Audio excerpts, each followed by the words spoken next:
তোমার কষ্ট এটা নয় বন্ধু যে সম্পর্কটা শেষ হয়ে গেছে। তোমার কষ্ট কোথায় জানো? সেই মানুষটা সম্পর্ক শেষ করে দিয়েছে, কিন্তু তারপরেও সে কেন তোমার কাছে ফোন করছে না? সে কেন তোমাকে বারবার বলছে না যে সম্পর্কটা রাখো? এখানে কষ্ট তোমার ইগো, তোমার ইগোটা হার্ট হচ্ছে। সে যদি তোমাকে বারবার অ্যাপ্রোচ করতো, সে যদি তোমাকে বারবার কাকুতি মিনতি করতো যে তুমি ছেড়ে যেও না, তুমি খুব আনন্দ পেতে। কিন্তু না, সে আরামসে বেরিয়ে গেছে তোমার জীবন থেকে। এখানেই তোমার কষ্ট। আরে বন্ধু, তাকে যেতে দাও, তাকে যেতে দাও। যে যেতে চায় তাকে যেতে দাও।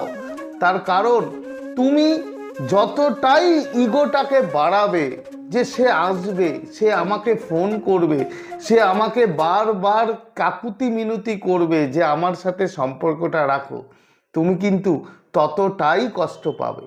তাই ছেড়ে দাও, একদম ছেড়ে দাও। দেখবে যখন তুমি তাকে ছেড়েই দেবে, পুরোপুরি লেট ইট গো করে দেবে, একটা সময় গিয়ে সেই মানুষটাই কিন্তু বন্ধু তোমার মতো এতটাই কষ্ট পাবে যে সে কেন আসছে না, সে কেন ফোন করছে না। বিশ্বাস করো।